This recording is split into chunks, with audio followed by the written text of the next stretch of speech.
Baik, Assalamualaikum warahmatullahi wabarakatuh. Selamat pagi dan semangat pagi. Pagi. Nggak ada suaranya, padahal ini sudah ada 8 yang bergabung loh. Ayo, walaupun masih pagi, tapi kita harus semangat ya, harus siap lah untuk belajar begitu. Bu Dinda ulang ya. Selamat pagi dan semangat pagi. Pagi, Pagi, pagi, pagi, pagi. pagi. Oke, terima kasih. Oke, teman-teman, kita kembali lagi ke sesi bahasa Indonesia dan kita akan melanjutkan pertemuan yang kemarin tentang tanda baca. Nah, di hari Senin kemarin kita sudah membahas ada 5 tanda baca ya, yaitu ada tanda garis miring, terus ada tanda kurung siku, kemudian ada tanda hubung dan tanda pisah. Nah, sebelum kita melangkah ke latihan soal, Bu Linda ingin mereview sedikit atau kita coba ingat kembali materi yang sudah kita pelajari sebelumnya. Bahwasanya di tanda baca garis miring itu digunakan pada saat kapan saja, teman-teman. Masih ingat nggak? Atau yang kemarin ikut Zoom, ketika ikut Zoom, masih ingat nggak garis miring itu digunakan pada saat kapan saja? Atau sudah lupa? Oke, Bu Dinda bantu mengingatkan ya. Jadi di garis miring itu biasanya kita gunakan di dalam nomor surat, alamat, dan juga penandaan masa 1 tahun yang terbagi dalam 2 takwim. Contohnya kalau nomor surat, biasanya kita sering kali menjumpai itu di atas sendiri ya, ketika kita menerima surat resmi. Kemudian contoh alamat kemarin, contohnya ada Jalan Keramat, terus ada tanda Romawi 3, terus ada garis miring dan angka 10.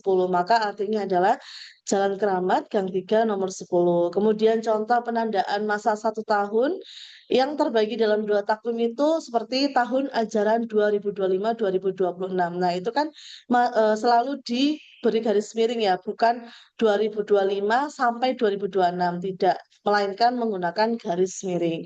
Kemudian juga dipakai sebagai pengganti kata dan atau kata dan atau dan setiap. Misalnya, siswa garis miring siswi, maka itu bukan artinya siswa atau siswi, melainkan siswa dan siswi. Kecuali konteksnya kalau misalnya seperti ini, paket ini dikirimkan lewat darat atau laut. Nah, itu baru dia berfungsi untuk memberikan alternatif, bukan dan lagi. Kemudian kita kasih contoh lagi biasanya ada kata misal gini, buku dan terus ada garis miring, terus atau majalah. Nah, itu bukan berarti pemborosan kata ya teman-teman, melainkan itu juga bisa berarti buku dan majalah karena ada kata dan di situ, atau buku sendiri dan majalah sendiri. Jadi buku dan majalah, buku, majalah. Jadi ada 3 opsi di situ. Terus juga ada contohnya kita biasa menjumpai harganya 10.000 dalam garis miring kilogram. Jadi artinya adalah harganya 10.000 per kilogram seperti itu. Terus selain itu juga digunakan untuk mengapit huruf kata atau kelompok kata sebagai koreksi atau pengurangan atas kesalahan atau kelebihan di dalam naskah asli yang ditulis orang lain. Jadi garis miring ini bisa untuk koreksi apabila ada kesalahan di dalam naskah yang ditulis orang lain gitu. Jadi bukan naskah aslinya ya, melainkan yang sudah ditulis orang lain seperti itu. Kemudian, selain ada garis miring, kita juga mengenal ada tanda kurung. Nah, tanda kurung ini sudah sangat sering kita jumpai ya teman-teman. Biasanya digunakan untuk huruf kapital ketika ada apa namanya singkatan, contoh kartu tanda penduduk dalam kurung KTP, surat izin mengemudi dalam kurung SIM. Nah, tanda kurung ini salah satunya digunakan untuk itu, yaitu mengapit tambahan keterangan atau kejelasan. Jadi tidak hanya eh, surat izin mengemudi terus bla bla bla. Jadi tetap dikasih penjelasan. Surat izin mengemudi itu biasanya disingkat dengan apa, dan lebih familiarnya itu menggunakan kata apa seperti itu. Terus juga bisa memberikan penjelasan. Jadi contoh kayak kemarin ada lokakarya, ya kan, dalam kurung workshop itu diadakan di Manado. Maka dia menjelaskan bahwa di dalam lokakarya itu ada kegiatan workshop begitu. Lalu yang kedua, dia digunakan untuk mengapit keterangan atau penjelasan yang bukan bagian utama kalimat. Nah, maksudnya apa? Jadi di dalam tanda kurung itu dia mengapit keterangan atau penjelasan yang lebih, tapi tidak mengubah makna kalimat. Contohnya kayak kemarin ada sajak Tranggono yang berjudul Ubud. Nah, Ubud ini kan tidak semua orang tahu ya Ubud itu apa, Ubud itu di mana. Nah, maka diberi keterangan tambahan dalam kurung nama tempat yang dikenal di Bali, ditulis pada tahun 1962 seperti itu. Jadi dia itu untuk penjelasan yang lebih rinci lagi dari kalimat utamanya dan tidak boleh merubah kalimat utama atau makna kalimat itu sendiri kayak gitu.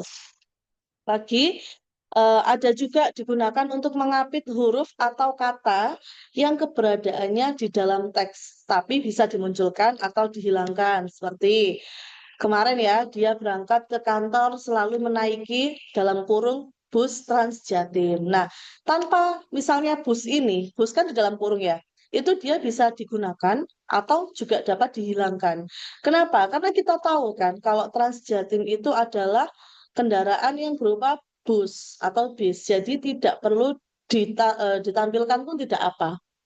Contoh lagi, pemain sepak bola ternama itu berasal dari dalam kurung kota Surabaya. Nah, tanpa kita kasih kata kota, maka orang-orang itu sudah tahu bahwa Surabaya itu nama kota. Jadi itu dapat dihilangkan atau juga dapat ditampilkan di teks begitu. Kemudian tanda kurung juga digunakan untuk mengapit huruf atau angka yang digunakan sebagai penanda pemerincian. Pemerincian itu maksudnya kayak kalau kalian misal nih kalian praktik menggunakan membuat surat lamaran kerja ya.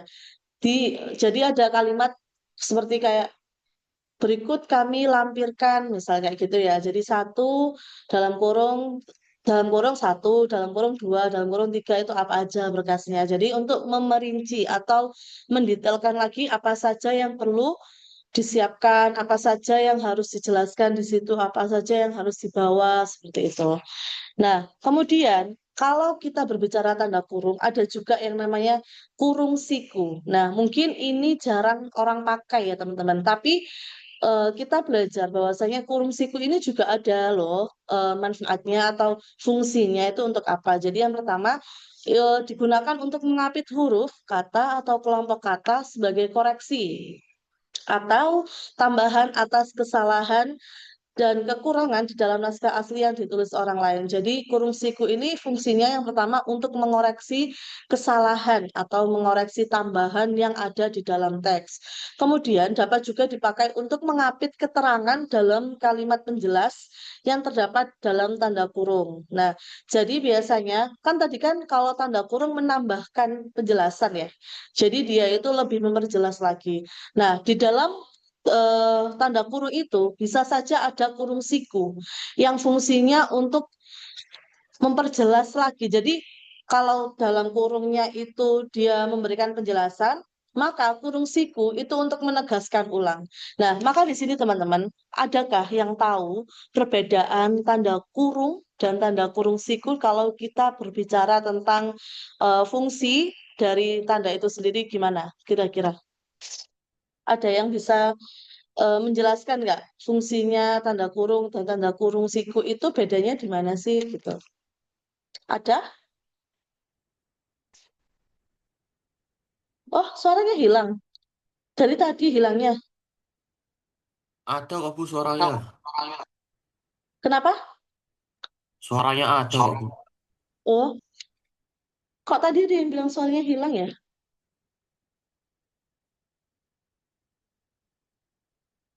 Oke. Coba dicek dulu ya, Faid. Barangkali koneksinya Faid yang kurang stabil. Oke, mengulang lagi ya. Nah, kalau kita tahu tadi ada tanda kurung dan tanda kurung siku, maka fungsinya Perbedaannya di mana, teman-teman? Kalau kurung untuk apa, kurung siku untuk apa? Ada yang tahu nggak? Jadi, Budina jelasin ya, kalau tanda kurung itu kan fungsinya itu untuk menambahkan informasi tambahan, penjelas, atau singkatan yang tidak merubah makna inti kalimat. Itu tanda kurung. Seperti tadi ya, ada SIM, KTP, kemudian juga menambahkan informasi tambahan atau menjelaskan apa yang perlu dijelaskan atau seperti tadi ya, ubud, terus nama dalam kurung nama yang dikenal di Bali atau tempat yang ada di Bali. Nah, itu untuk menjelaskan. Nah, sedangkan tanda kurung siku ini digunakan untuk menyisipkan koreksi, klarifikasi. Artinya klarifikasi itu juga menegaskan ulang atau penyesuaian pada teks atau kutipan yang sebenarnya dilakukan oleh orang lain. Jadi bukan oleh penulis asli. Jadi kalau selebih singkatnya, tanda kurung ini untuk memberikan penjelasan lebih, dan tanda kurung siku ini untuk menegaskan ulang atau mempertegas tambahan yang sudah ada. Begitu. Tapi tidak boleh keluar dari makna kalimat, tidak boleh keluar dari konteks. Jadi harus sesuai dengan konteksnya masing-masing. Begitu. Kemudian kita beranjak ke tanda hubung. Nah, tanda hubung ini sering kita jumpai ya, utamanya di kata yang biasanya berulang. Misalnya kura-kura, kan ada tanda hubung tuh. Anak-anak, kemudian sayur mayur, itu kan harus ada tanda hubungnya. Nah, ternyata fungsi tanda hubung itu tidak sesederhana itu, teman-teman. Banyak sekali fungsinya.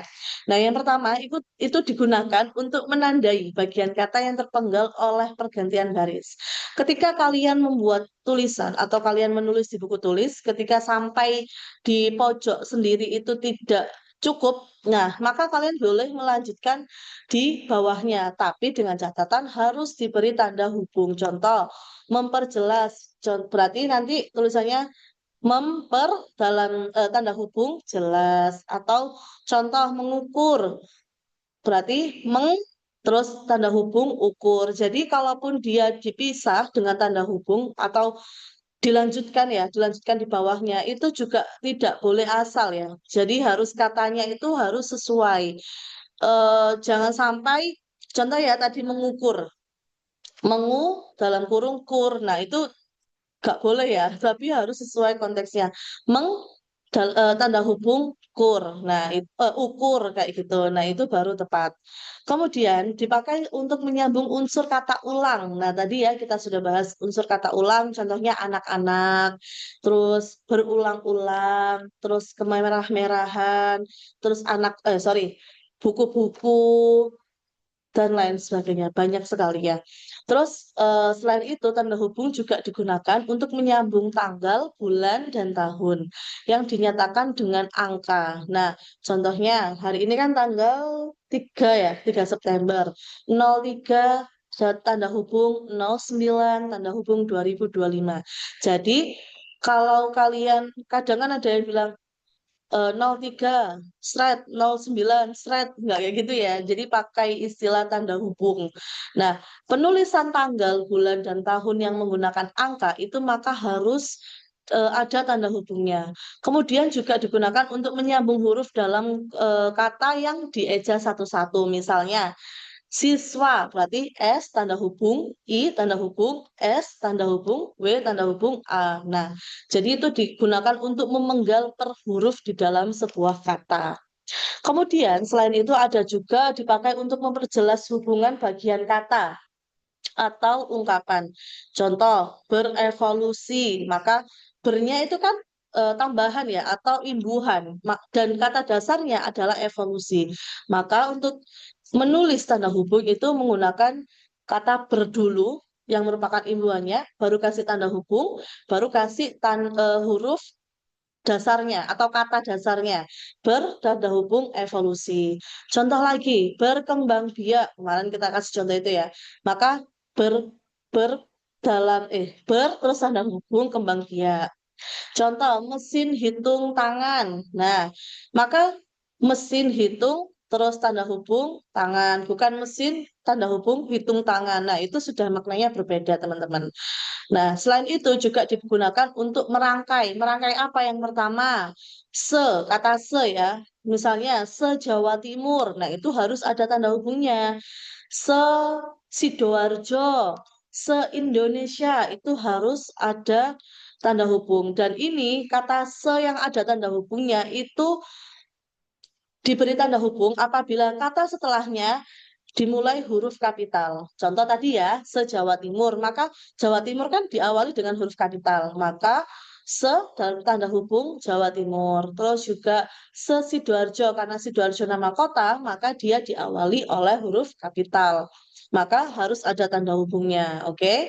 Nah, terus selain se apa lagi? Ada kata ke. Nah, contoh peringkat kedua. Maka ke tanda hubung dua. Tidak boleh kedua kayak gitu ke terus cuma spasi aja itu tidak boleh ya teman-teman. Terus bisa juga pada angka. Nah, angka ini biasanya ketika di akhiran itu kalian sering kan mendengar kata aku lahir di tahun 2000-an. Nah, an itu sebelum an harus ada tanda hubung karena dia kan menghubungkan antara angka dan huruf. Nah, contoh tahun 1950-an. Nah, itu 1950 dan an harus ada tanda hubungnya kayak gitu. Terus kata atau imbuhan dengan singkatan yang berupa huruf kapital. Kemarin kita kasih contoh ber-KTP, maka kata ber itu harus ada tanda hubung. KTP-nya huruf kapital semua ya, karena dia singkatan. Ber-KTP, kemudian ada hari H. Nah, kalian sering menyebut, nanti di hari H gimana? Nah, ketika penulisan itu ditulis secara tulisan ya, maksudnya ditulis gitu, maka harus ada tanda hubung. Tidak hanya hari, spasi, H, nggak kayak gitu, tapi ada tanda hubungnya. Kemudian kata dengan kata ganti Tuhan, contoh, rahmatnya. Nah, katanya ini dia kan merupakan kata ganti Tuhan ya, maka dia harus ada tanda hubung dan diawali dengan huruf kapital untuk katanya itu sendiri. Kemudian atas rahmatmu, nah mu itu juga merujuk kepada Tuhan, maka penulisannya juga harus ada tanda hubung. Terus ada juga huruf dan angka. Eh, Biasanya ini ada pada gelar. Contohnya D3 itu ada D tanda hubung 3. Terus S1 berarti S tanda hubung 1 kayak gitu ya. Dan juga digunakan pada kata ganti ku, mu, dan nya, tapi dengan singkatan yang berupa huruf kapital. Kalau tadi kan ini ya, apa namanya? Dia huruf kapital ketika eh, ada gimana ya? Ketika ada imbuhan dan ada singkatan. Nah, kayak tadi ber-KTP, hari H, Sinar X, kayak gitu. Nah, ini juga sama teman-teman. Kata ganti ku, mu, dan nya itu juga harus diawali, mohon maaf, harus ada tanda hubung apabila sebelumnya itu merupakan singkatan juga. Contoh, KTP-mu, SIM-nya, STNK-ku. Tapi kata mu-nya dan ku itu tidak boleh ditulis huruf kapital karena tidak merujuk kepada Tuhan, melainkan pribadi atau perseorangan. Kemudian, tanda hubung juga digunakan untuk merangkai unsur bahasa Indonesia dengan unsur bahasa daerah atau bahasa asing. Contoh kita kasih kemarin ada di Sowani, maka kata di itu harus dikasih tanda hubung. Setelah di tanda hubung sowan tanda hubung i. Jadi kata imbuhannya kan adalah di dan i ya. Sowan itu kan kata dasarnya atau biasa kita artikan dengan kata sowan atau datang. Nah, disowani berarti artinya didatangi. Terus contoh, berpariban. Kalau kita punya saudara Batak misalnya, berpariban. Pariban itu dalam bahasa Batak artinya sepupu. Nah, ber ini dia imbuhan. Maka arti dari ber, pariban adalah bersaudara sepupu. Nah, kata setelah ber ini harus dikasih tanda hubung untuk menghubungkan antara bahasa Indonesia dengan unsur bahasa asing. Jadi dia harus merangkai itu dengan menggunakan tanda hubung. Kemudian digunakan untuk menandai bentuk terikat yang menjadi objek bahasan. Misalnya, pasca. Nah, pasca ini kan dari bahasa Sanskerta ya. Maka setelah pasca ini harus dikasih tanda hubung. Misalnya pasca sarjana, pasca melahirkan, atau apa, banyak kan. Nah, seperti itu. Kemudian, kalau ada tanda hubung, maka ada tanda pisah. Nah, tanda pisah ini juga ada tiga fungsi di dalam penulisan bahasa Indonesia. Yang pertama itu untuk membatasi penyisipan kata atau kalimat yang memberi penjelasan di luar bangun kalimat. Jadi, eh, tanda pisah ini untuk lebih mempertegas atau dia tuh membatasi penyisipan kata yang memberi penjelasan. Jadi agar tidak melebar kemana-mana.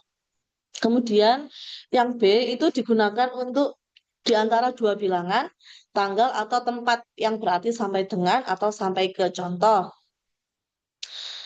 Tahun 2025 terus tanda pisah 2026. Maka dia artinya tahun 2025 sampai dengan 2026. Nah, kalau tempat bagaimana? Contoh nih, saya melakukan perjalanan dari Surabaya terus tanda pisah Jakarta. Maka artinya saya melakukan perjalanan dari Surabaya sampai ke. Jadi tidak hanya sampai dengan ya, melainkan bisa sampai ke. Nah, sampai ke ini maka dia harus menunjukkan tempat atau lokasi.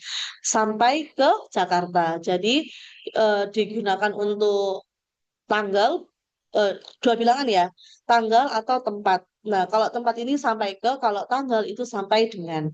Kemudian, fungsi yang ketiga itu untuk menegaskan adanya keterangan aposisi atau keterangan yang lain. Keterangan aposisi itu maksudnya keterangan tambahan gitu, teman-teman. Misal, kita sering menjumpai kata Soekarno-Hatta itu kan mesti ada tanda hubung ya untuk menjelaskan bahwasanya Soekarno itu pada saat ini presiden. Nah, Bung Hatta ini adalah wakilnya. Maka beliau berdua ini saling berhubungan karena mereka adalah bapak proklamator Indonesia. Maka diberi tanda hubung Soekarno-Hatta, kemudian tanda pisah Proklamator Kemerdekaan RI. Jadi dia itu menegaskan bahwasanya Bapak Soekarno dan Bung Hatta ini merupakan proklamator kemerdekaan Republik Indonesia.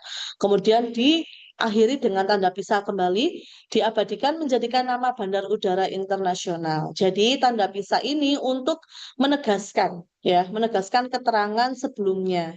Begitu. Nah, kalau tadi ada tanda kurung dan tanda kurung siku, ada bedanya, maka tanda hubung dan tanda pisah pun juga ada bedanya, teman-teman. Ada yang tahu tidak bedanya di mana? Selain dari bentuk ya, kalau tanda hubung kan dia garis yang lebih pendek. Kalau misalnya tanda pisah, dia garis tapi lebih panjang. Nah, bedanya selain di bentuk apa lagi? Ada yang tahu nggak? Kalau dari fungsi ya, nah tanda hubung ini digunakan untuk menyambung unsur kata, kayak tadi ya, berulang-ulang, anak-anak, buku-buku. Jadi dia untuk menyambung, namanya saja tanda hubung kan, maka dia untuk menyambung kata. Kemudian atau memisahkan kata yang terpenggal di akhir baris, kayak tadi yang ketika kita menulis tapi sudah nggak cukup, maka harus dikasih tanda hubung. Nah, kalau tanda pisah ini garisnya lebih panjang tentu. Dan dia berfungsi untuk membatasi penyisipan kalimat kayak tadi ya, Soekarno-Hatta. Nah, maka dia fungsinya untuk menegaskan kembali kata sebelumnya atau membatasi. Jadi tidak boleh keluar dari konteks. Misalnya Bung Soekarno dan Bung Hatta selain proklamator kan banyak ya tugasnya ya. Tapi yang dibahas di situ adalah proklamator karena yang lebih terkenalnya itu. Jadi dia tuh membatasi penyisipan kalimat, tidak yang terlalu panjang begitu. Terus juga dapat menggantikan kata sampai dengan atau menandai peralihan pikiran. Jadi kayak tadi ya menandai sampai dengan bisa berupa tanggal tadi, ada tanggal atau angka. Contoh tadi ya 2025 sampai dengan 2026. Nah, itu harus tanda pisah, jangan sampai keliru tanda hubung. Ya, berbeda karena. Terus juga tadi ada saya melakukan perjalanan dari Surabaya terus tanda pisah sampai ke Jakarta. Nah, itu tadi tanda hubung dan bisa. Nah, maka dapat disimpulkan teman-teman bahwasanya penggunaan tanda baca ini sangat penting. Kadang itu kita menganggap tanda baca itu sepele ya. Kadang ada yang harusnya koma tapi tidak ditulis, kadang harusnya ditulis titik tapi ditulis koma, harusnya ditulis tanda hubung tapi tanda pisah dan sebaliknya. Nah, itu banyak sekali. Bahwa padahal tanda baca ini sangat penting untuk memperjelas maksud dan memperbaiki struktur kalimat. Kalau kalian tidak ada tanda baca atau tanda baca kalian itu tidak sesuai dengan penggunaan, maka yang timbul adalah ambiguitas atau kesalahan makna atau makna yang tidak jelas, makna double bisa saja. Nah, itu akan menyulitkan pembaca untuk membaca tulisan kalian. Nah, ketika nanti kalian selesai PKL, kalian kan membuat laporan ya. Usahakan juga memeriksa tanda baca. Ya, tanda baca ini terlihat sepele, tapi ketika kalian menuliskan di laporannya salah, maka maknanya pun juga akan salah, gitu teman-teman. Dan itu juga akan dikoreksi oleh si penguji dan pembimbing kalian nanti. Terus kemudian dengan kalian menggunakan tanda baca yang sesuai atau yang tepat, itu dapat membuat tulisan kalian tuh mudah dipahami. Kalau kalian membaca buku. Kemudian kalian lihat tanda bacanya berantakan, tanda bacanya tidak sesuai dengan aturan. Yang terjadi apa? Kalian pasti sudah males kan untuk membacanya, bahkan untuk melihatnya saja sudah kayak alas-alasan kan gitu kasarannya. Gitu ya. Jadi itu tadi flashback atau mengulas kembali materi yang sudah kita pelajari. Nah, sekarang Bu Dinda akan share screen latihan soal. Kalian sudah membuka LMS belum ya? Oh iya, Raka ini ada di chat penulisan berevolusi berarti salah. Iya, harusnya ada tanda hubung terus tanda hubung evolusi kayak gitu. Sebentar, Bruna mau share screen. Ada yang sudah membuka LMS belum? Nah, teman-teman, ini kan Bu Dinda akses di LMS ya. Jadi nanti ketika kalian lupa tentang materinya atau kalian ingin mengulas kembali terkait apa namanya materi itu bisa juga kalian mengakses LMS kalian masing-masing, ya kan? Nah, oke. Di sini kita lihat ada 20 soal TKA sama seperti sebelumnya. Jadi ada pilihan ganda, kemudian juga ada pilihan ganda kompleks, dan juga ada kalimat benar atau salah. Oke, teman-teman, kita mulai membahas yang nomor satu. Nah, kalau ada soal seperti ini, Bu Dinda sarankan kalian membaca soalnya terlebih dahulu. Tidak usah dibaca semua bacaannya. Kita lihat soalnya.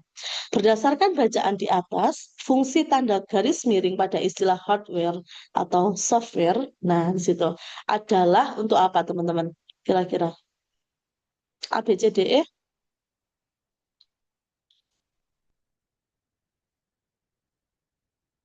Ada yang mau menjawab kah? Pandu, ada nggak Pandu? Ya, Bu. Pandu masih bergabung? Oke, Pandu. Menurut kamu, di nomor satu ini jawabannya apa, Pandu? Kalau dilihat dari soalnya. Bentar, Bu, saya Ayo, baca terlebih saya dahulu. baca terlebih dahulu. Boleh.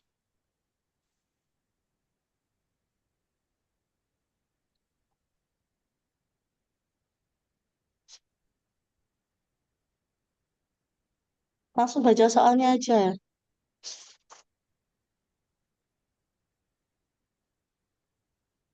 C, Bu. Yang C. E, C, Bu. Yang oh gede. C. Kenapa C? Karena tadi itu atau itu bisa digunakan dan Oke, hardware dan sip. software berarti. Oke, terima kasih Pandu Bujat. Bagus banget. Nah, Sama, Bu. nomor satu benar ya teman-teman. Jawabannya adalah yang C. Kenapa? Seperti tadi ya, kita lihat aturannya. Nah, kata garis miring, tanda garis miring itu tidak hanya berarti atau, tapi melainkan juga dapat dan kayak tadi siswa garis miring siswi. Nah, itu berartinya siswa dan siswi, bukan berarti siswa atau siswi begitu. Nah, kalau kita lihat konteksnya di bacaan, nah setelah kalian mencoba menjawab, itu boleh diklarifikasi di bacaannya. Contoh ya, tadi kan jawabannya C ya, mengganti kata dan untuk menunjukkan hubungan erat antara dua komponen. Nah, kita lihat di baca. Dalam dunia teknologi informasi, istilah hardware atau software sering digunakan untuk membedakan dua komponen utama dalam sistem komputer. Kita fokus hanya di dalam satu kalimat itu saja, karena ada kata hardware dan software di sini. Nah, kenapa kok dan hardware dan software? Ini kita lihat ya, ada kata hardware dan software, kemudian ada di sini dua komponen utama.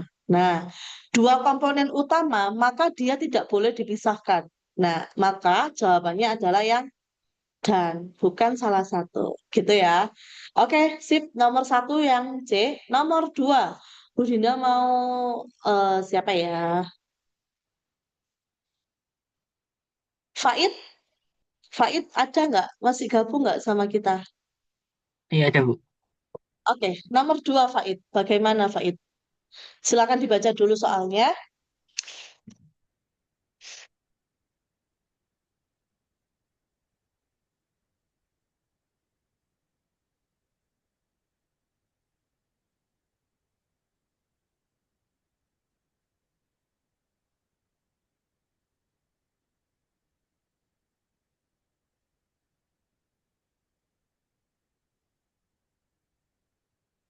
Yang aku Yang A, kenapa A? karena itu penggunaan tanda garis miring untuk pemrograman atau web desain itu Mm-mm. apa pilihan, soalnya sebelumnya ada peserta dapat memilih sesi, berarti workshop pemrograman atau web desain itu berupa pilihan, jadi tidak harus dipilih dua-duanya. Oke, sip. Kalau yang B itu menurut kamu benar atau salah? Salah, soalnya itu kalau untuk rentang harusnya menggunakan tanda apa namanya, strip, kalau Oke, harusnya kalau tanda hubung. tanggal itu 15 terus dikasih tanda pisah ya, bukan garis miring. Oke, baik, nomor dua jawabannya yang A, benar. Nah, sip, bagus, sudah mulai ini ya, paham ya untuk materi tanda baca ini. Lanjut di nomor tiga ya teman-teman ya. Sebentar, nomor tiga, bisa banyak nggak? Oh nggak, oke. Nomor tiga, Abi masih gabung kah sama kita? Abi masih bisa ini nggak, merespon nggak? Sepertinya sudah tidak bergabung. Oke, kita lanjut ke siapa ya? Iva, Iva ada? Iva, ada tidak? Kayaknya nggak bisa ya. Raka ada? Biru. Oke, Raka. Silakan jawab nomor tiga, Raka.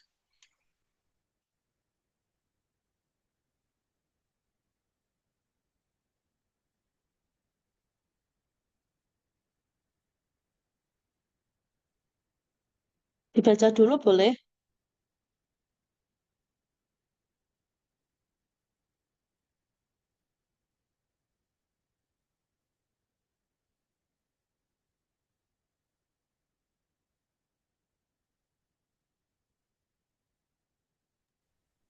Yang E, Bu. Yang Yang E. Kenapa? Soalnya guru-guru sama metode apa? Guru sama metode itu katanya diulang-ulang dari kata Oke, dasar. oke, sip, bagus. Nomor dua yang betul banget. Nah, kita lihat. Thank you ya, Raka. Kita lihat ya, nomor dua. Nomor tiga di kalimat dua maksudnya. Analisis terhadap penggunaan tanda hubung pada kalimat dua menunjukkan bahwa fungsi tanda hubung tersebut adalah yang menunjukkan bentuk jamak. Jamak itu apa, Rek? Ada yang tahu nggak? Jamak adalah Apa? Bentuk jamak. Betul Ada yang tunggal tahu? tapi. Jamak kok tunggal? Ayo.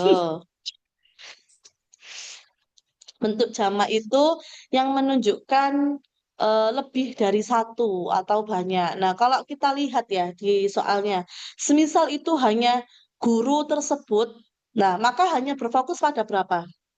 Satu orang saja kan. Guru tersebut harus mampu menguasai materi pelajaran dan metode pengajaran yang efektif. Ini andaikan tidak ada tanda hubung ya. Maka maknanya adalah hanya satu guru yang harus mampu menguasai materi pelajaran dan metode pengajaran yang efektif. Jadi hanya satu guru saja. Tapi kalau kita ada tanda hubung kayak tadi ya, guru-guru tersebut, maka yang merujuknya pada siapa? Hanya satu atau banyak guru atau tidak atau lebih dari satu? Lebih dari satu kan? Nah, maka tanda hubung di sini itu menunjukkan bahwa fungsinya itu untuk menunjukkan bentuk jamak dari kata dasar. Maka kata dasarnya itu guru karena ada tanda hubung dan itu membuat maknanya jamak atau bentuk jamak, maka menunjukkan banyak orang atau banyak guru di situ. Oke, nomor tiga, nomor empat. Empat, siapa ya? Saya Bunda mau lihat. Kailila ada nggak? Kailila ada. Hanif?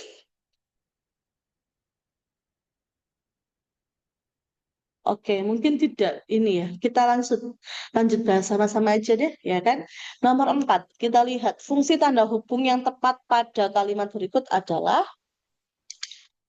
apa, Rek? Di situ kan ada 20. Ya. Maka fungsinya untuk menyambung kata ulang kah? Bukan ya, karena dia bukan kata pengulangan 20 ini.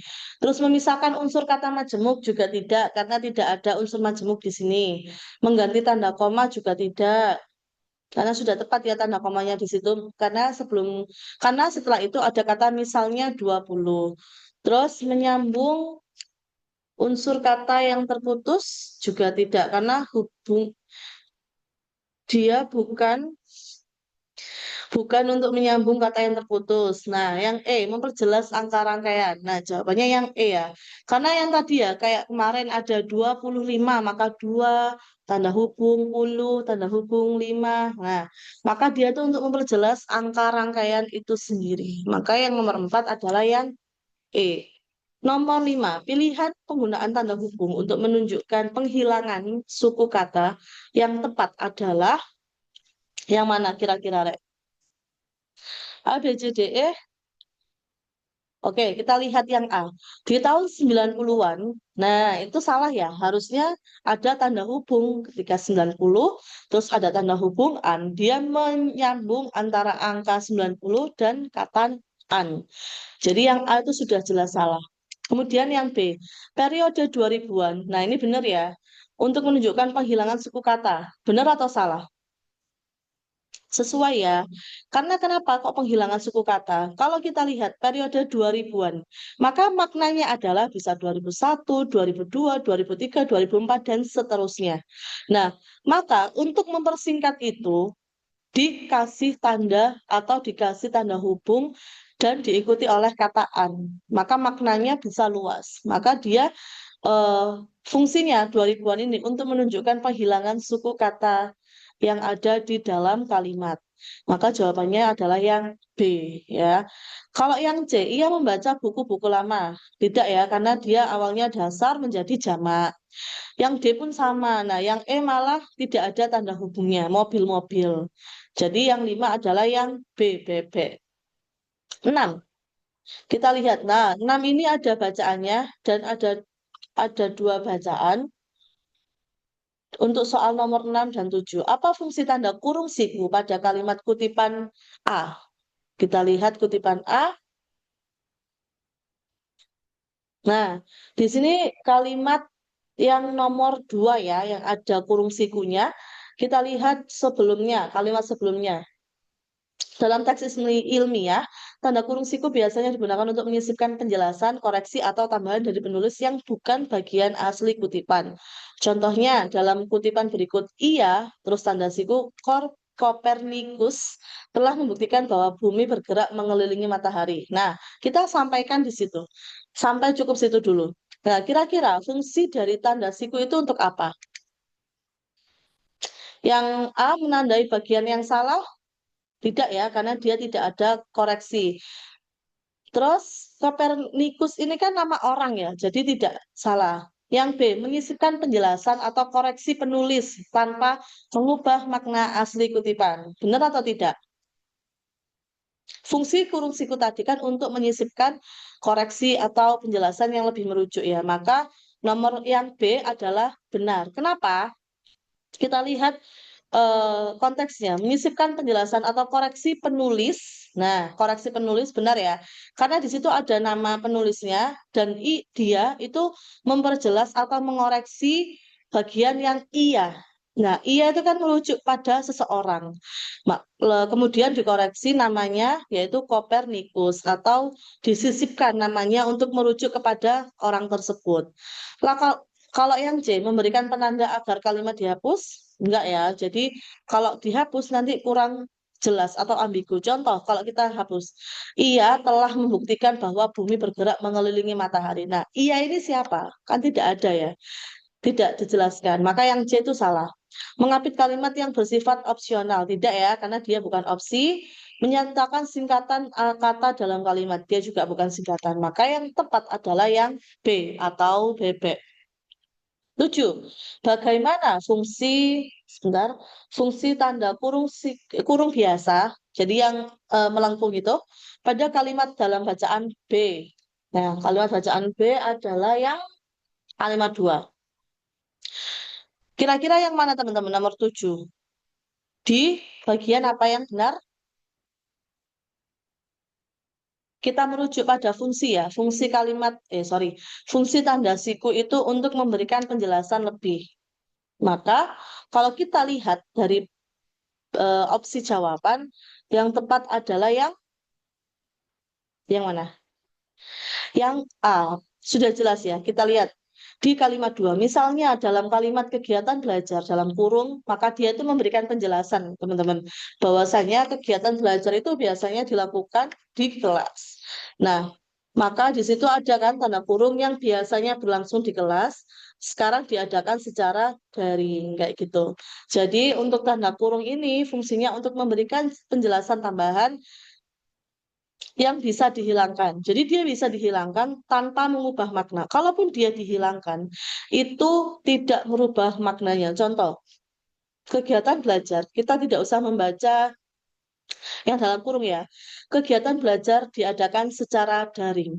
Sesuai kan maknanya kan. Jadi dia itu menjelaskan bahwasanya kegiatan belajar itu dilakukan daring.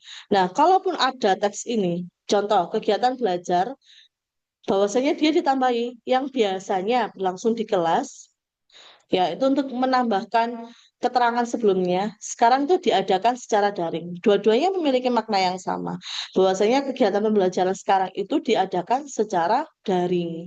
Jadi mau dihilangkan pun, mau tidak pun, tidak merubah makna kalimat. Maka nomor 7 yang benar adalah yang A, gitu ya. Oke, nomor 8 kita lihat.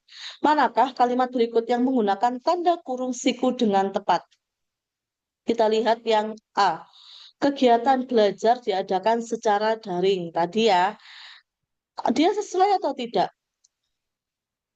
teman-teman? Kurang sesuai ya, karena kalau misalnya dia tuh lebih tepatnya harus pakai tanda kurung biasa, karena menambahkan penjelasan ya, bahwasanya kegiatan belajar, bukan mengoreksi atau menyisipkan atau merujuk yang lebih inti, tidak. Maka yang A kurang sesuai. Yang B, saya pergi ke pasar dan membeli buah. Enggak ya, enggak boleh pakai tanda kurung siku karena dia menjelaskan lebih detail. Maka tidak usah tanda siku. Apalagi dia konjungsi. Nah, konjungsi itu kan fungsinya untuk menghubungkan kalimat sebelumnya dan kalimat selanjutnya. Maka kalau dia ada tanda kurung siku dirasa kurang tepat. Jadi bukan. Yang C, dia berkata, saya sangat senang dengan hasil ujian ini. Sesuai atau tidak? Saya sangat tanda kurung siku. Nah, tanda kurung siku tadi fungsinya untuk apa? Untuk mempertegas atau mengklarifikasi atau untuk menyisipkan koreksi. Kita lihat yang C.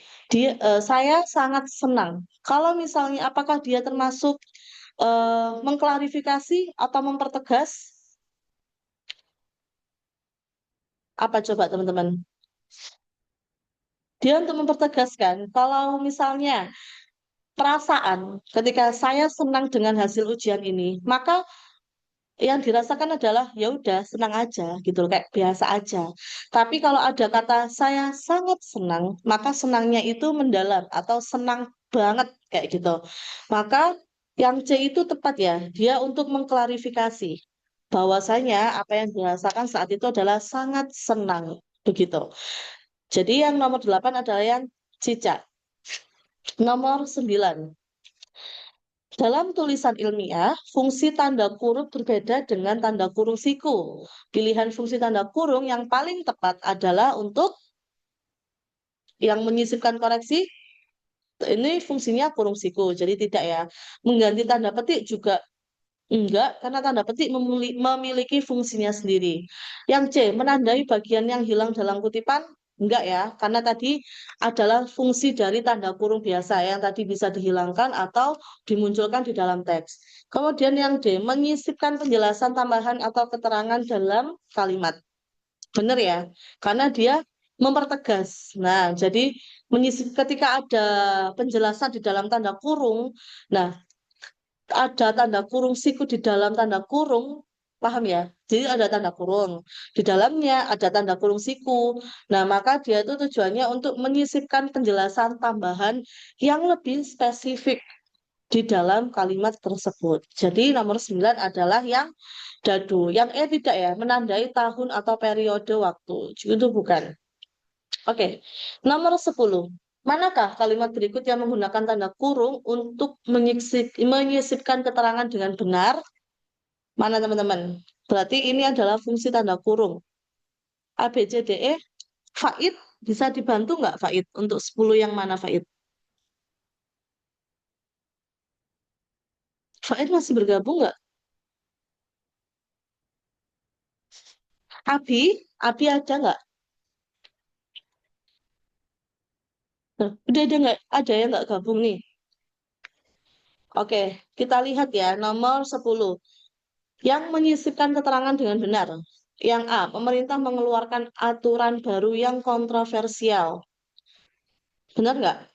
Kalau misalnya kita hilangkan kata dalam kurung itu, yang kontroversial, apakah merubah makna atau tidak membuat makna itu lebih apa ya, lebih tertuju gitu? Kalau kita contoh ya, pemerintah mengeluarkan aturan baru, sudah. Maka yang di pikiran pembaca, ya udah berarti pemerintah mengeluarkan aturan baru, gitu aja. Tapi kalau ditambahi penjelasan bahwasanya aturan baru itu bersifat kontroversial, nah itu baru beda. Pemerintah mengeluarkan aturan baru yang kontroversial, maka aturan baru itu mengandung kontroversial. Jadi tambahan yang tepat adalah yang A. Kalau yang B kita lihat, kegiatan dalam kurung olahraga sangat penting bagi kesehatan. Enggak ya teman-teman ya. Dia bukan keterangan tambahan, melainkan kalau misalnya kita hilangkan cuma kegiatan gitu toh. Apa tambahannya? Enggak ada. Nah, kecuali kegiatan olahraga sangat penting baru dalam kurung bagi kesehatan. Itu baru tambahan. Tapi kalau yang B itu konteksnya hanya satu kata saja, selebihnya di dalam kurung itu salah. Lalu yang C juga sama seperti yang B. Nah, yang D ini malah tidak boleh ya. Masa ada dua tanda kurung di dalam satu kalimat. Nah, itu juga tidak. Yang E, buku itu sama dengan yang B dan C tadi. Maka nomor 10 adalah yang A gitu. Nomor 11. Nah, 11 ini ada bacaannya. Kita lihat fungsi tanda pisah dalam kalimat seniman baik yang bergerak dalam bidang lukis, musik, hingga teater selalu berusaha bla bla bla. Nah, jadi fungsinya apa? Kita lihat di opsi jawaban yang A, menyambung dua unsur setara. Apakah dia bersifat untuk menghubungkan? Tidak ya. Kita lihat di kalimatnya bahwa seniman terus tanda pisah baik yang bergerak, maka dia adalah keterangan tambahan dari si seniman itu tadi. Nah, kita kalau merujuk di teks ya, di soalnya, di bacaan itu, seniman, tanda pisah, baik yang bergerak dalam bidang lukis, musik, hingga teater, selalu berusaha mengekspresikan ide mereka secara unik dan orisinal. Nah, kalau misalnya kita lihat konteks di sini, maka seniman itu berusaha untuk mengekspresikan ide mereka secara unik dan orisinal. Nah, seniman itu lebih jelasnya dijelaskan keterangan selanjutnya, yaitu yang baik yang bergerak dalam bidang lukis, musik, hingga teater. Jadi, seniman apapun tidak hanya terbatas dalam seni lukis atau seni musik saja atau seni teater saja, tidak. Nah, maka jawaban nomor 11 yang tepat adalah yang A, membatasi keterangan tambahan yang memberikan penekanan. Nah, maksudnya apa? Membatasi keterangan tambahan. Nah, keterangan tambahan itu kan yang kayak baik yang bergerak di bidang lukis, musik hingga teater. Itu namanya keterangan tambahan, teman-teman. Bahwasanya seniman yang dibicarakan itu tidak hanya merujuk pada satu seniman saja. Nah, juga diberikan penekanan bahwasanya semua ikut berkontribusi dalam apa tadi ya bacaannya? Nah, dalam mengekspresikan ide mereka secara unik dan orisinal. Jadi 11 adalah yang B, bebek. 12, kalimat mana yang menggunakan tanda pisah dengan benar sesuai fungsinya? Nah, yang A kita lihat, musik-musik klasik, dia jamak ya. Karena kita lihat kalimat selanjutnya, tetap diminati banyak orang. Berarti musik lebih dari satu musik. Atau banyak musik klasik, begitu. Yang 12, kurang tepat. Yang B, film-film terbaru. Nah, sama ya, konteksnya juga salah, yang C juga sama, konteksnya yang D pun juga sama. Semua buku-buku itu, nah itu kan tanda hubung, menghubungkan antara kata dasar sehingga dia menjadi kata jamak atau lebih dari satu maknanya. Kemudian yang E, pertunjukan seni. Nah, ini baru benar nih. Pertunjukan seni yang berlangsung pada malam minggu, maka dia adalah membatasi keterangan tambahan terkait waktu. Bahwasanya pertunjukan seni ini dilakukan pada malam minggu, yang mana ternyata ditunggu oleh warga. Maka 12 adalah yang E. Oke, next 13. Ini oke. 13, fungsi tanda pisah dalam kalimat gerhana bulan total akan terjadi pada tanggal 7 sampai 8 September 2025. Ada tanda pisah di sini. Suatu peristiwa langka yang bisa diamati dari seluruh wilayah Indonesia. Nah, fungsinya untuk apa? Membatasi keterangan tambahan dan memberikan penekanan. Benar ya?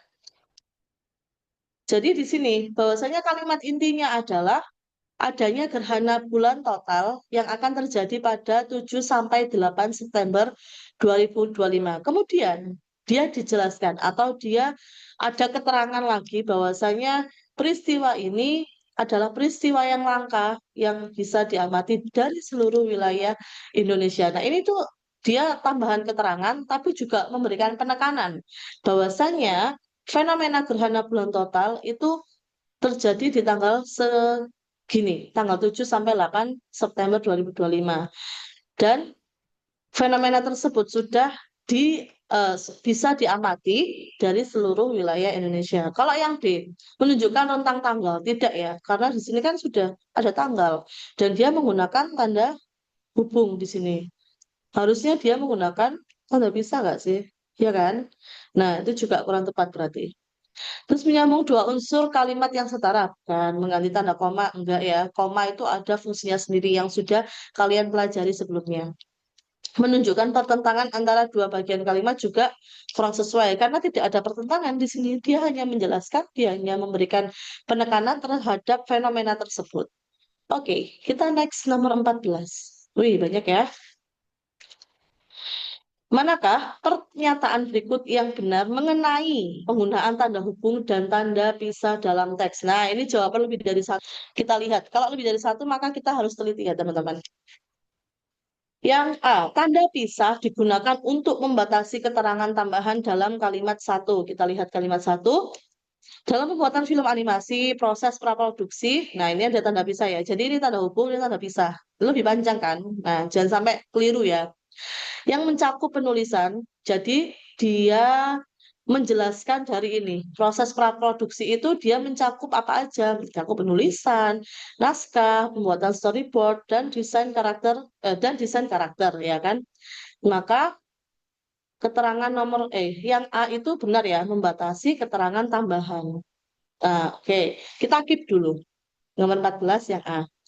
Yang B, tanda hubung yang digunakan dalam perusahaan-perusahaan untuk merangkai kata ulang sudah tepat. Kita lihat di sini,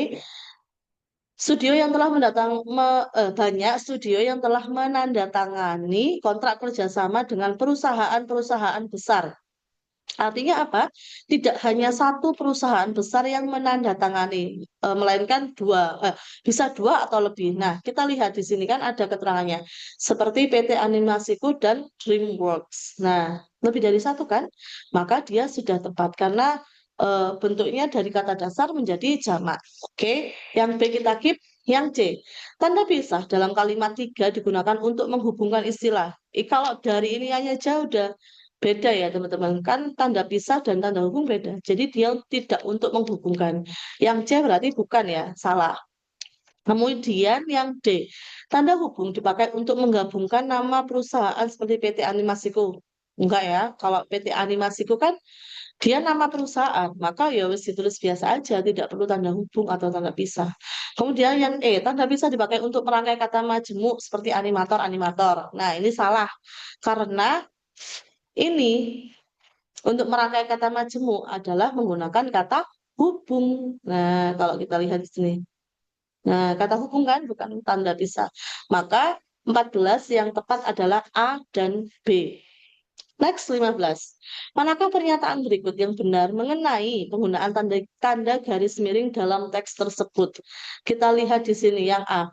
Tanda garis miring digunakan dalam penomoran surat seperti nomor 7 PK 2 2025. Benar ya? Nomor surat menggunakan garis miring. Kemudian yang B, tanda garis miring hanya digunakan dalam penulisan tahun ajaran 2024-2025 dan tidak untuk hal lain. Salah ya? Karena tidak hanya di konteks ini aja, tidak hanya di konteks ini aja garis miring digunakan, banyak konteks yang lain. Kemudian yang C, tanda garis miring menggantikan kata hubung dan atau dalam frasa seperti buku dan atau majalah. Benar ya, tadi kita sudah bahas, bahwasanya juga bisa digunakan dalam kata yang seperti ini. Jadi yang kita keep adalah A dan C dulu. Yang D, penggunaan tanda garis miring dalam kata mahasiswa atau mahasiswi menunjukkan pilihan salah satu di antara dua opsi. Salah ya. Nah, kalau seperti ini sama halnya dengan kasusnya siswa atau siswi. Maka membacanya bukan siswa atau siswi, melainkan siswa dan siswi. Maka yang 15, yang D itu juga salah. Yang E, tanda garis miring dipakai untuk mengoreksi kata dalam naskah asli, tulis, menulis. Nah, ini. Benar ya, karena dia bentuk pengulangan. Maka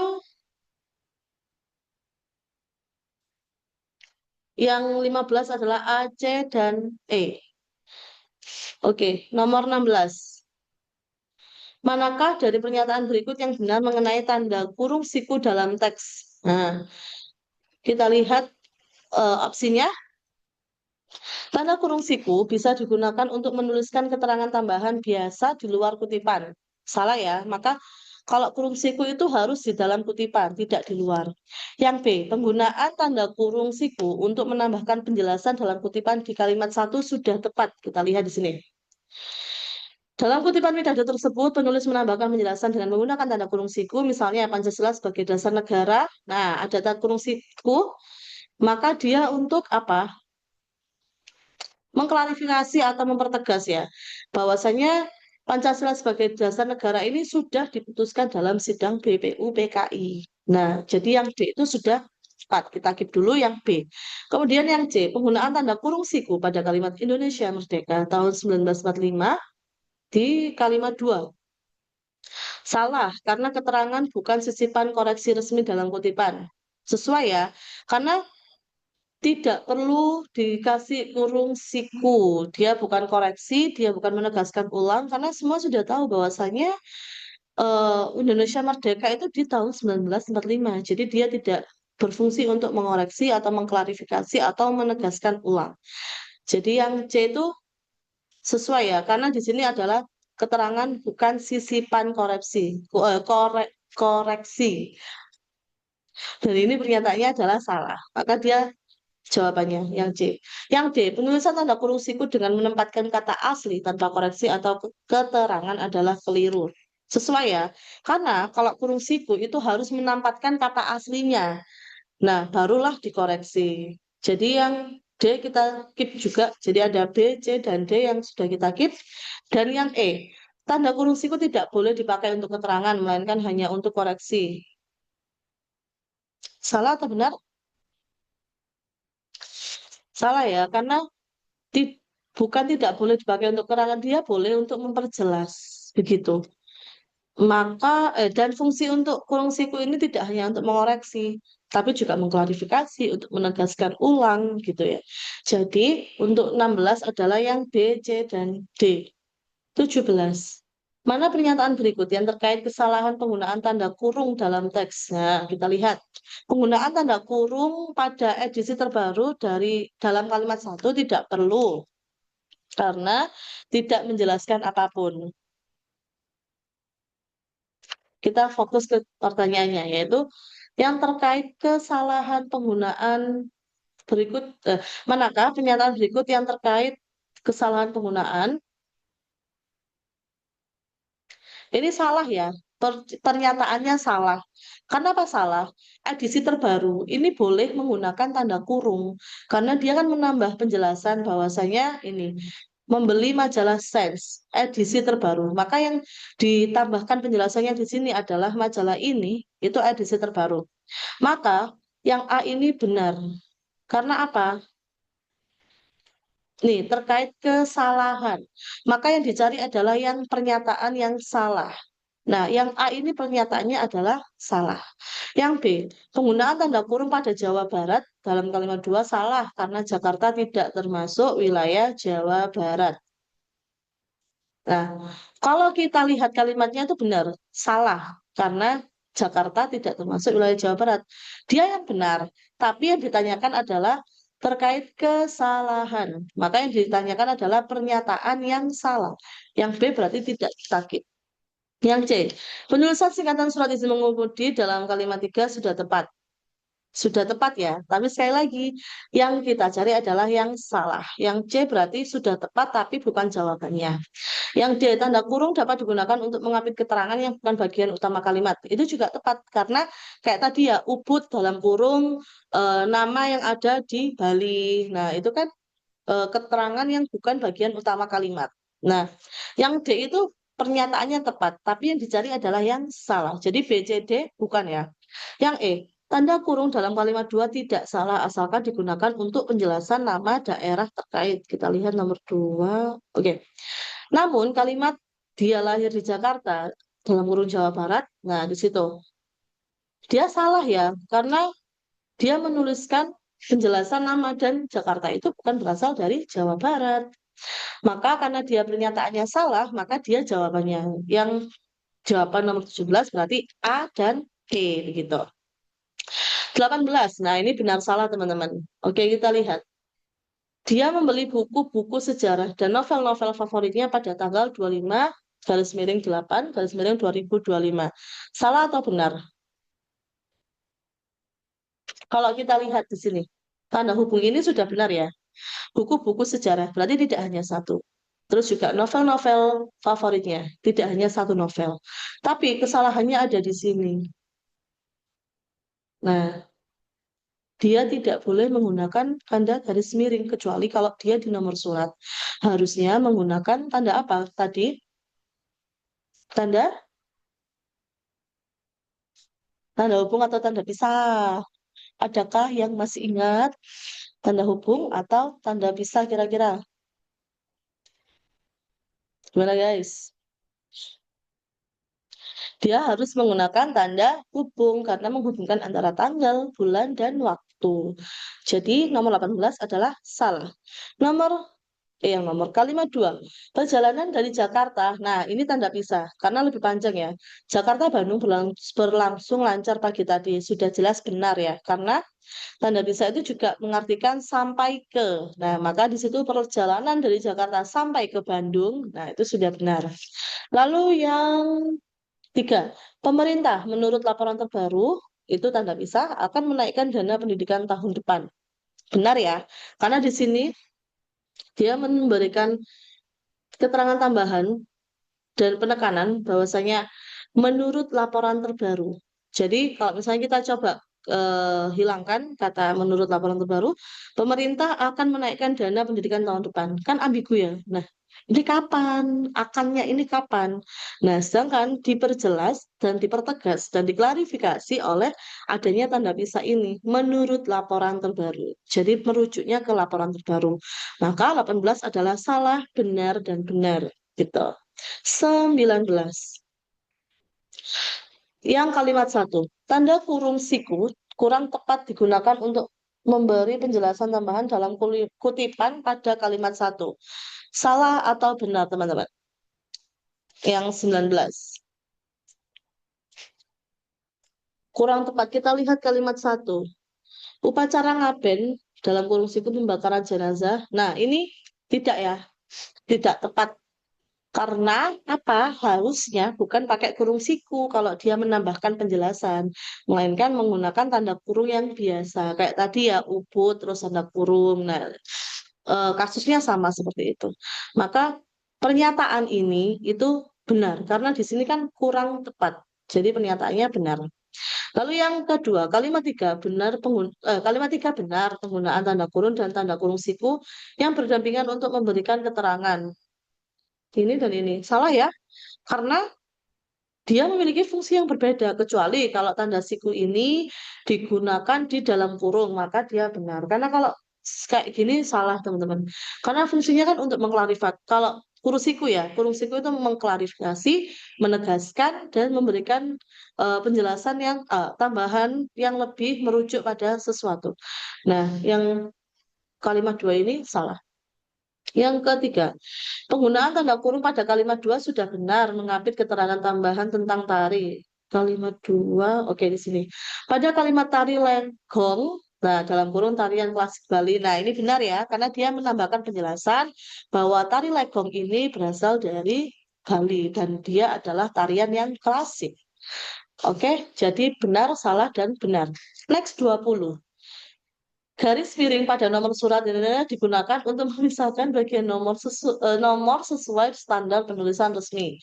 Sudah jelas benar ya guys, karena garis miring digunakan pada nomor surat. Oke, lanjut kalimat 2. Istilah iya atau enggak tidak boleh menggunakan garis miring karena bukan istilah resmi. Sudah jelas benar, karena kalau di bahasa Indonesia itu tidak boleh ada kata iya atau enggak. Enggak ini bahasa apa? Dia bukan bahasa yang resmi. Begitu. Jadi dia salah. Kalimat 3. Penggunaan tanda garis miring selalu harus dipakai di semua konteks dalam teks teknologi. Enggak ya. Sedangkan teknologi itu banyak. Bisa menggunakan tanda titik koma, tanda koma, titik mungkin ya. Jadi tidak harus garis miring. Maka pernyataannya adalah salah. Terakhir, penggunaan garis miring dalam pilihan platform Windows atau Linux tepat untuk menghentikan kata atau. Kita lihat di kalimatnya ya.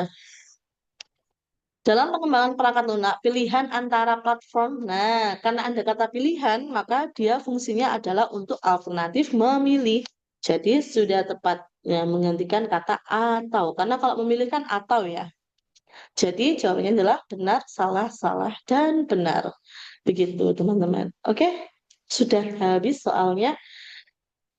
Oke, dari pembahasan soal yang tadi dan materi yang sudah kita ulas, adakah yang mau dikonfirmasi atau ditanyakan? Boleh, silakan.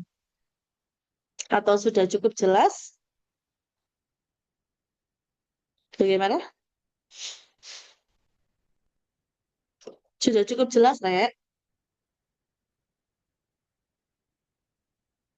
Oke, karena tidak ada yang bersuara, mungkin malu kali ya untuk mengutarakan pendapat.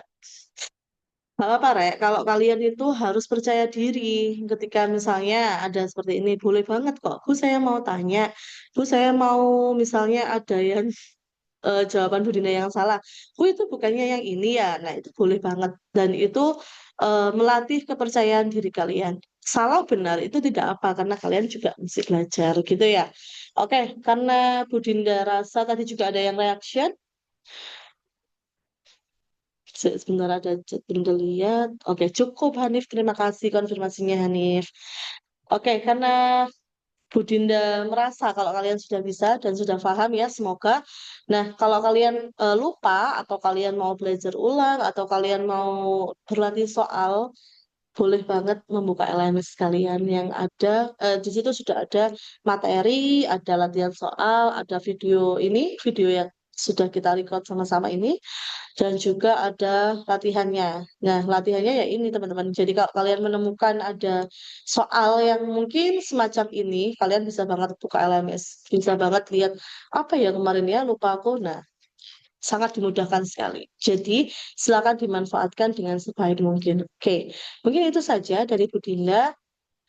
Semangat untuk kalian PKL ya. Terlebih hari ini adalah hari terakhir kalian mengunggah judul di tahap pertama. Semoga semua diberi kelancaran sampai sidang nanti ya teman-teman. Dan tentunya semoga mendapat hasil nanti TKA yang maksimal atau terbaik begitu. Bu Dinda akhiri, terima kasih hari ini, terima kasih sudah bergabung, semoga bermanfaat. Wassalamualaikum warahmatullahi wabarakatuh. Selamat pagi dan semangat pagi. Terima kasih, Bu. Sama-sama. Loh, gak dijawab. Semangat pagi. Waalaikumsalam. Pagi, Pagi, pagi. pagi. Terima kasih. Sampai jumpa di pertemuan selanjutnya. Iya, Bu.